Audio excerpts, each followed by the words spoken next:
Imagine un homme moderne, prisonnier de ses obligations, de ses désirs, de ses réseaux sociaux, de ses dettes, de son stress, de son besoin d'approbation. Tout autour de lui, la société lui répète qu'il doit posséder plus, paraître plus, prouver plus. Mais intérieurement, il se sent enchaîné. Cette réalité est celle de millions d'hommes en 2025. Nous vivons dans un monde qui parle de liberté, mais qui fabrique des esclaves. Des esclaves de leurs émotions, de leurs pulsions, de l'opinion des autres. C'est ici qu'intervient le stoïcisme.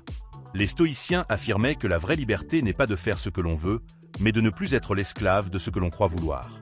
La liberté intérieure est une conquête, pas un cadeau.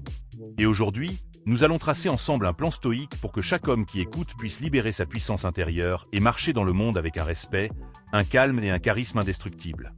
Première stratégie, comprendre la fausse liberté moderne. Nous vivons à une époque où tout est présenté comme une liberté. La liberté de consommer, la liberté de s'exprimer, la liberté de voyager, la liberté d'aimer comme on veut, la liberté de montrer sa vie en ligne. Mais en réalité, ces soi-disant libertés sont souvent des dépendances déguisées. L'homme qui croit être libre parce qu'il peut acheter un nouveau téléphone chaque année est en réalité enchaîné à son besoin de nouveauté. Celui qui pense être libre parce qu'il peut dire ce qu'il veut sur les réseaux est en fait esclave des réactions, des likes et des commentaires. Et celui qui croit être libre parce qu'il peut séduire, qu'il veut est souvent prisonnier de son propre désir. Les stoïciens auraient ri de cette vision superficielle. Pour eux, la vraie liberté n'était pas extérieure, mais intérieure. Être libre, c'était être indépendant de tout ce que l'on ne contrôle pas. C'était pouvoir perdre sa richesse, sa réputation, son confort sans perdre sa paix intérieure. Et dans ce monde moderne où tout le monde est accro à quelque chose, le stoïcisme redevient une arme révolutionnaire pour l'homme qui veut se distinguer.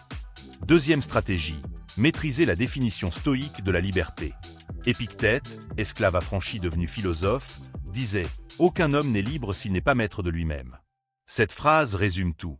La liberté ne vient pas du monde extérieur, mais de notre rapport à nous-mêmes.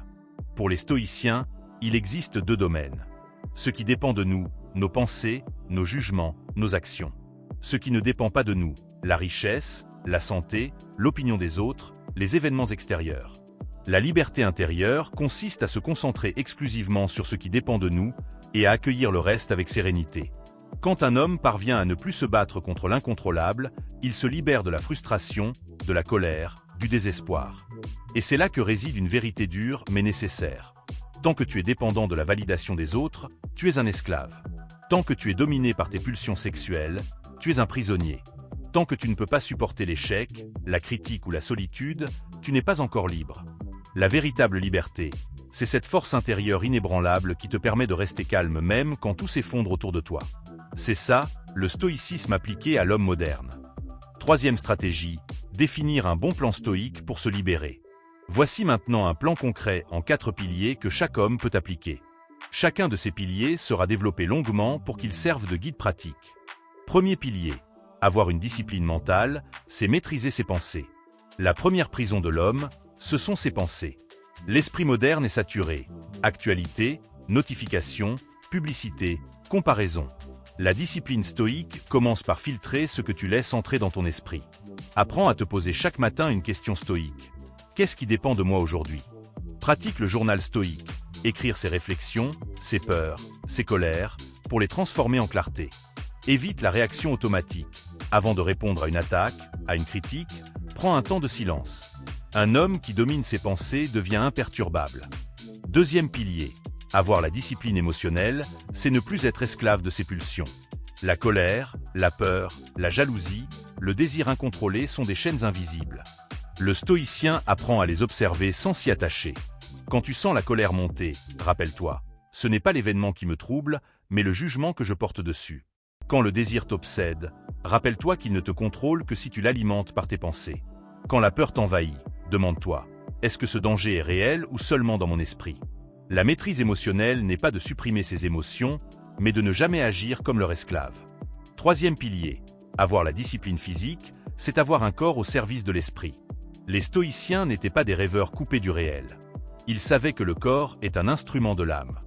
Un homme affaibli, malade ou paresseux ne peut pas développer une vraie liberté intérieure, car il est esclave de sa fatigue et de ses douleurs.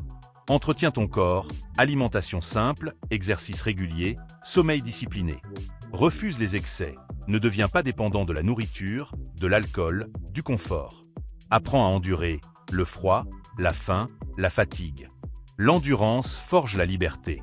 Un homme qui sait se priver et souffrir volontairement devient invincible face aux épreuves imposées par la vie. Quatrième pilier, avoir la discipline sociale, c'est ne pas se soumettre au regard des autres. La dernière prison est celle du regard des autres. L'homme moderne vit pour impressionner. Voitures, vêtements, réseaux sociaux, statut. Mais le stoïcien n'a besoin de rien de tout cela. Son respect vient de l'intérieur. Apprends à dire non sans justification. Apprends à rester silencieux face à la critique. Apprends à agir selon tes valeurs, même si personne n'applaudit. Quand un homme cesse de jouer pour les autres, il retrouve une autorité naturelle. C'est ça, le charisme stoïque. Une force tranquille qui impose le respect sans avoir besoin de crier. Après avoir fini de bien définir ton plan stoïque pour ta vraie liberté, tu pourras enfin jouir les fruits de ta liberté intérieure. Voyons les résultats des fruits de la liberté intérieure. Comment peut-on reconnaître quelqu'un qui est libre intérieurement ? Un homme qui a libéré sa liberté intérieure ne devient pas seulement plus fort pour lui-même. Il devient une lumière pour les autres. Son calme inspire, son silence impose, sa stabilité attire. Dans un monde d'hommes agités et dispersés, celui qui incarne la maîtrise de soi devient un leader naturel. La liberté intérieure n'est pas un luxe, c'est une nécessité. C'est elle qui fait de toi un homme souverain dans un monde d'esclaves modernes. La vraie prison n'est pas dehors, elle est dedans. Et la vraie libération ne viendra jamais d'un gouvernement, d'une technologie ou d'une richesse, mais de toi. Le stoïcisme t'offre un plan, une carte, une voie. Mais marcher sur ce chemin, c'est ton devoir d'homme. Alors retiens ceci, l'homme libre n'est pas celui qui fait ce qu'il veut, mais celui qui n'a plus besoin d'esclaves intérieurs pour exister.